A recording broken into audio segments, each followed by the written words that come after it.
To understand a man, you must know his memories. The same is true of a nation.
There's an air of relaxation about China in the 1980s. The Cultural Revolution is over. Mao Zedong is dead. People now talk more about money than about communism. And there's more than there was to spend it on. To some people's alarm, it's starting to take on some of the superficial characteristics of the West. But below the surface, the attitudes of its people are still uniquely Chinese.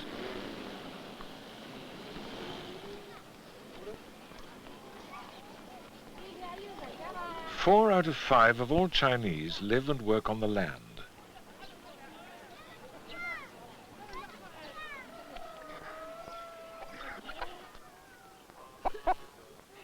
In the countryside, there is a deep sense of continuity, of a routine that has hardly changed for generations. Life is centered around the village, the clan, the family. Their civilization goes back more than 5,000 years, but they have not been completely isolated. There have been important outside influences like Buddhism. For a third of the last 1,000 years, the Chinese have been under foreign rule. And yet, throughout history, they have preserved their own identity. Their culture has never been conquered by anyone. They have always felt their country to be the center of the world, the greatest nation under heaven, and heaven was power itself.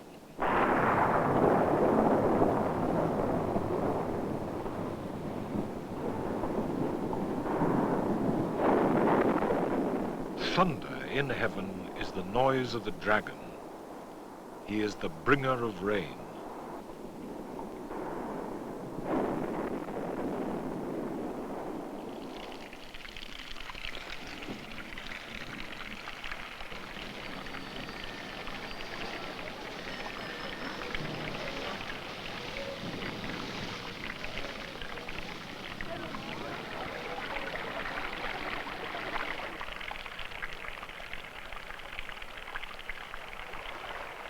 To a nation of small farmers, packed close together on densely cultivated land, water is the most vital of all things. Enough rain will give a good harvest. Too little means famine. Too much can bring floods. So for thousands of years, the dragon has symbolized the power that can bring ordinary people prosperity or disaster, life or death. And that is the power that their rulers have also had over them.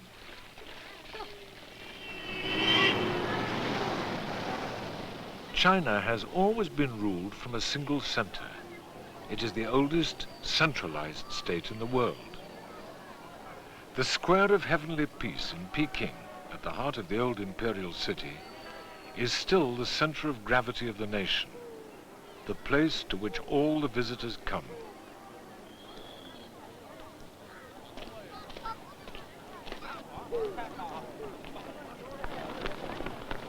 And today's communist leaders, like the emperors before them, are faced with one fundamental question: how to rule over such a vast and varied mass of people and keep them united. One answer was provided more than 2,000 years ago by a ruler who gave us the word China, Qin Shi Huangdi, the first emperor of China. His tomb is near Xi'an in the northwest. It is said that an entire palace was built below the ground, and the floor was laid out as a vast map of China with moving rivers of mercury. The tomb has not yet been opened by archaeologists, but in 1974 some peasants digging a well in the fields nearby made an incredible discovery.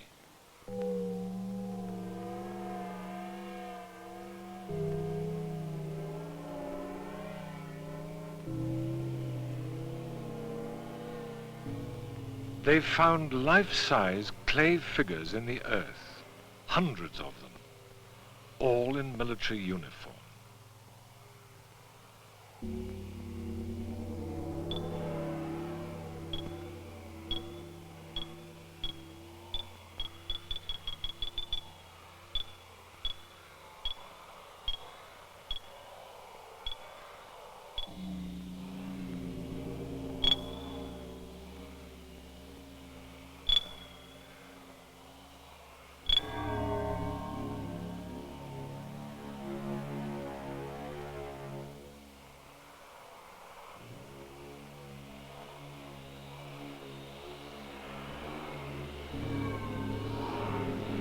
More than 7,000 figures and 500 horses have been unearthed so far.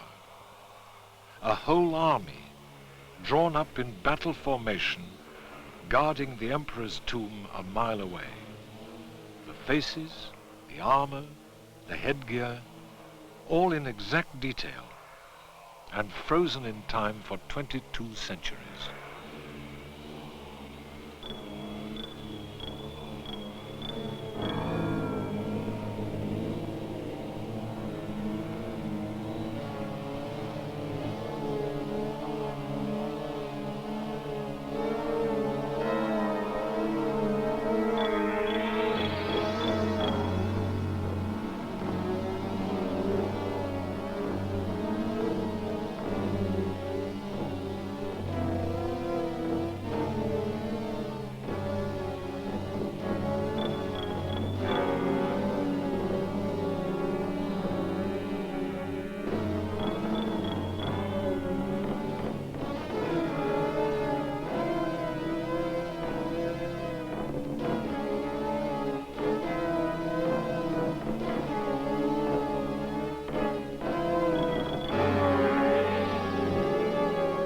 The Qin emperor drove the universe before him, said the historian.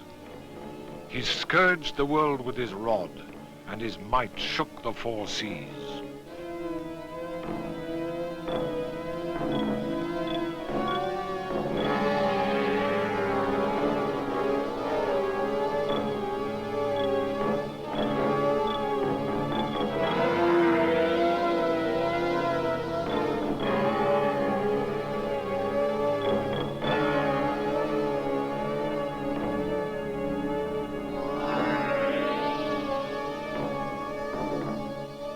The Qin emperor was a man of blood. His armies were ruthless and brutal. His achievement was to conquer China's warring feudal kingdoms and then weld them together by force into one entity.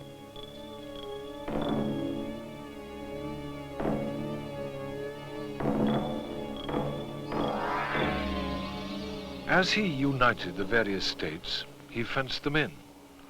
He joined up the northern defenses and built the Great Wall of China. What you can see today was built much later. It has never been a single wall running the entire length of northern China. But for 2,000 years, the Great Wall has stood as a symbol of unity, a boundary between the Chinese civilization inside and the barbarians beyond. It is also seen as a symbol of suffering and oppression. Every child in China is taught about the thousands of conscript laborers who were worked to their deaths to build the wall. The Chinese people have always been in two minds about the Qin emperor. In this painting, his eyes have been scratched out. He is hated for his cruelty and the ruthlessness with which he imposed uniformity. He was one of the first of the world's book-burning dictators, and he was one of the first to silence dissidents with brute force, allegedly burying intellectuals alive.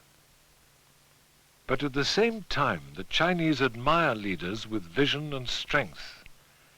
He may have had scant respect for human life, but at least he got things done, and he left his mark on history.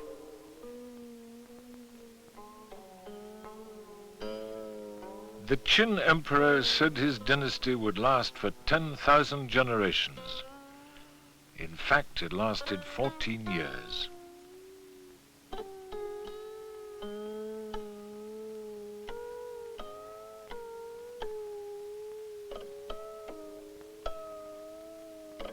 There are claims that this music was written by Confucius, a scholar and teacher who lived 3 centuries before the Qin emperor, around 500 BC. His influence has been vitally important in the history of China. He advocated a benevolent approach to government, and it was his teachings that the first emperor tried to suppress. For Confucius, the essence of government was the bringing about of a harmonious social hierarchy. He took the family as his ideal. The nation should be like a huge family with a father at its head. It should be governed not by force, but by moral example. The fundamental Confucian virtue was a sense of humanity and benevolence and respect for others, obedience to those above you and righteousness towards those below. The superior man should be honorable, educated, and cultured. Women should know their place. The Tang dynasty, over 1,000 years ago, is for the Chinese the golden age of music and art. Nowadays they reconstruct the dances of the period in accordance with popular taste.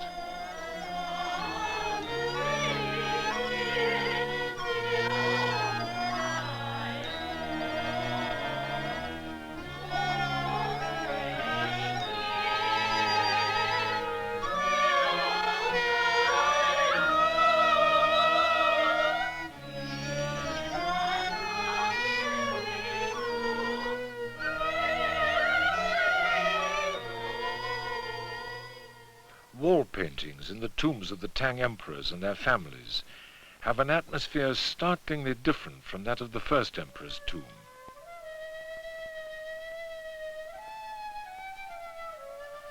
In place of oppressive militarism, there is now delicacy and sophistication and enjoyment of life.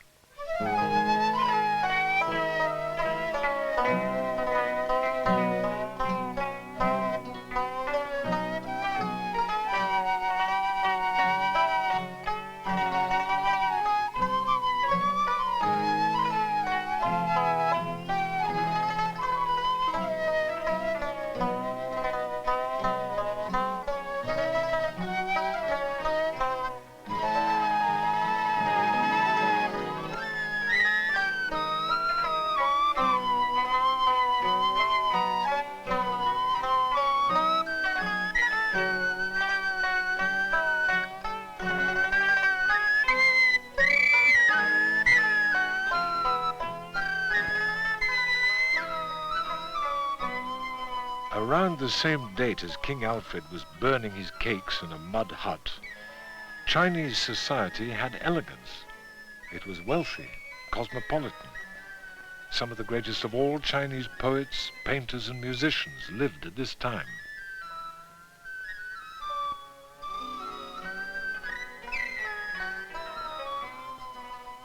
The Tang dynasty is also remembered for its outstanding horsemen and for its brilliant administrators. The Chinese invented bureaucracy, and the Tang perfected a method of governing the country through a civil service that was highly organized and totally loyal to the emperor. It was a system unique to China, a means of ruling an immense number of people from a single point and of keeping all the power in the hands of the emperor.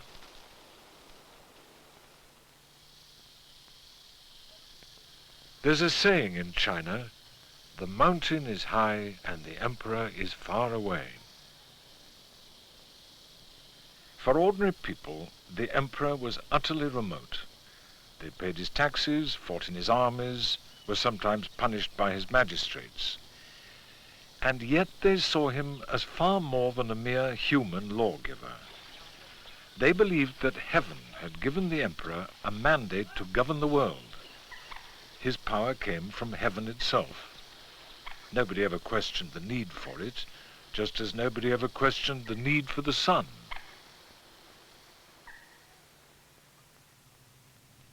In satellite photographs of China, you can make out the neat rectangle that is Peking. This was once the greatest imperial city in the world. It was laid out over 500 years ago, like a grid on a north-south axis, and exactly in the center was the Forbidden City, where the emperor lived and reigned.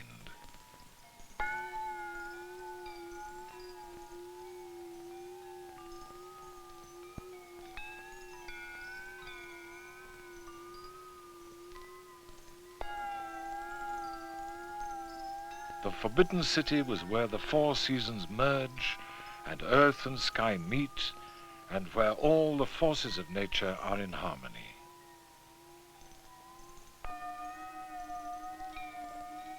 This, they believed, was the heart of the universe.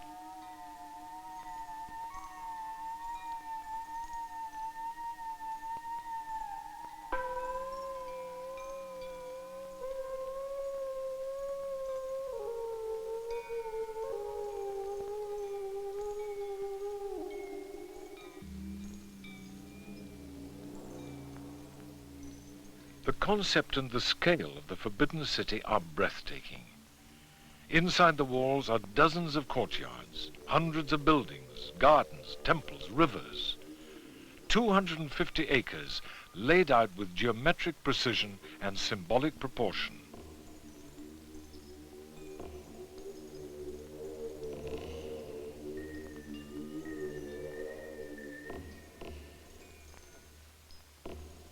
The great halls were the most splendid ever to have been built in China, and the formal ceremonies that took place in them were as magnificent and awe-inspiring as anything that could be imagined.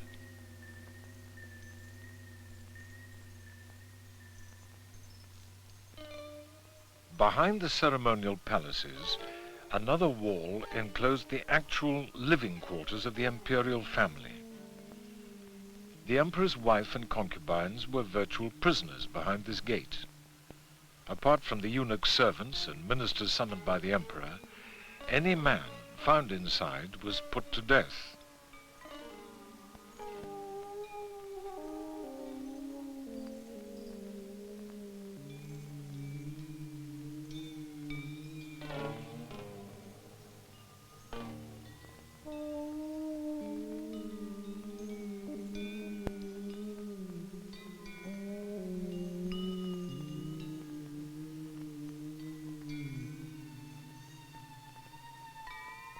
Wherever you look, there are dragons, the supreme symbol of the emperor's status.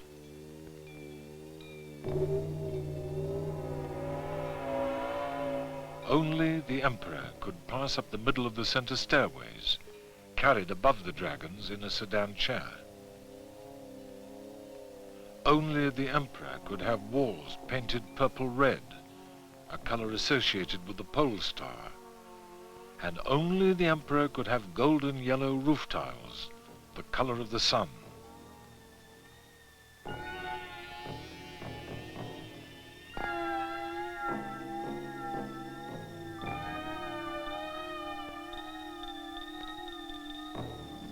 The concentric layout of the Forbidden City was symbolic of the universe.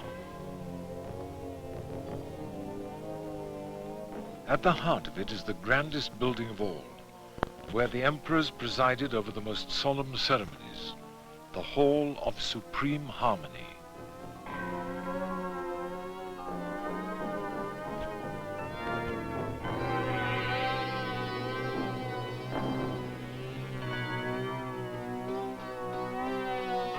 The emperor had awesome authority. He was answerable only to heaven. He alone sat facing south.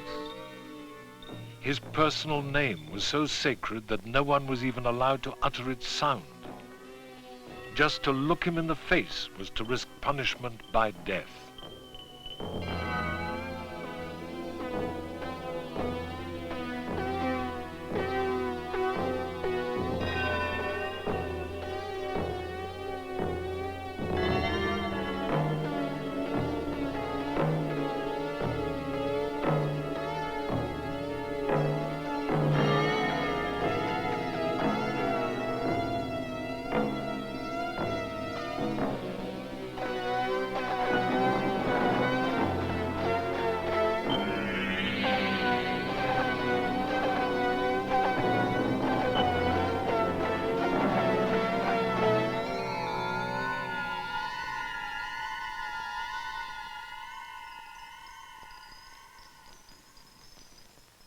He would wear a dragon robe on important occasions. This one is made from peacock feathers, embroidered with silk and decorated with pearls and coral.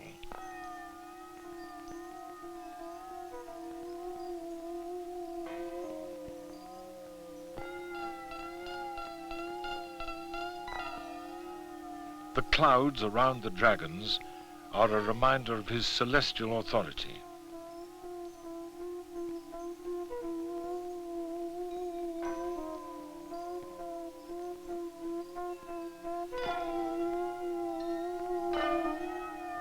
The emperor was seen as head of the entire human race, its father. His subjects, his children, owed him unquestioning obedience. The ceremonial that surrounded him was elaborate and meticulous. It was a representation of the Confucian ideal of a perfectly structured society, like a pyramid, with the emperor at the very top. Each official had a specific rank in the hierarchy, his own function in the pyramid of power.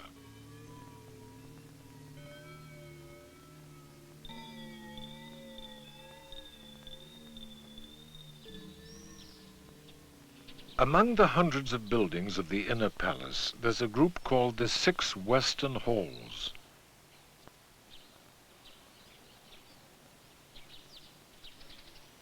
They are on a more human, more intimate scale. It was here that the emperors of the 18th and 19th centuries worked and ate and slept.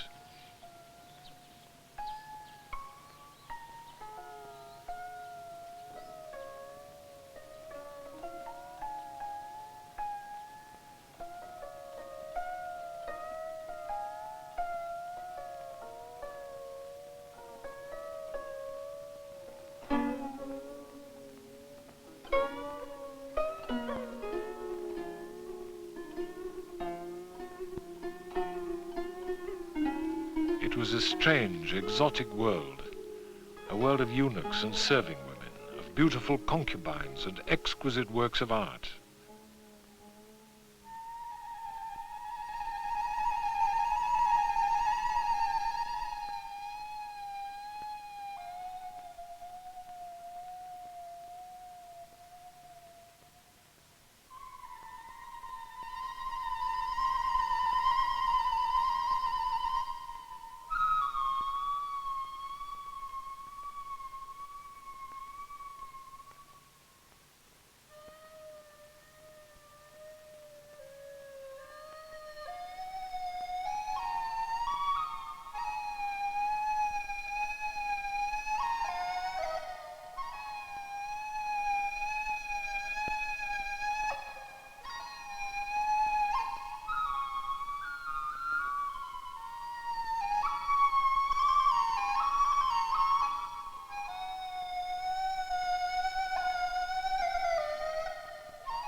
many of the emperors were passionate collectors.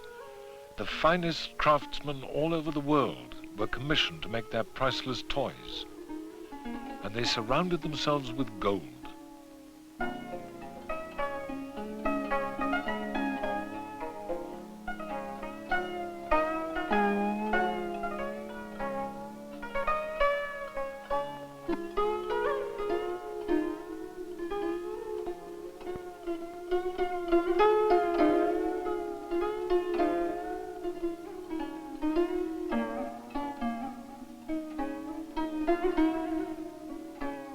These treasures are from the private collection of the Qianlong Emperor, perhaps the most wealthy and powerful of them all. When he began his long reign in 1736, China was the strongest, richest, and most populous nation on earth. The Chinese emperor was no mere figurehead. From this modest office, Qianlong governed his vast empire and made decisions that affected the lives of a quarter of the world's population. Here he would receive a constant stream of ministers and advisors, and reports from his magistrates all over the country would be annotated in the vermilion ink that only the emperor could use. All the important decisions were made by him alone.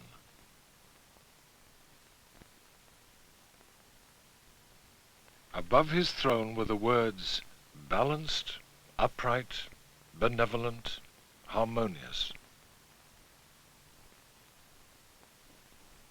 These were the fundamental Confucian virtues which a ruler was expected to display. The ideal was that the absolute and terrifying power of the emperor should be balanced by his inner wisdom and his fatherly care for his subjects. It was, of course, an ideal that few emperors, even the great Qianlong, lived up to in practice.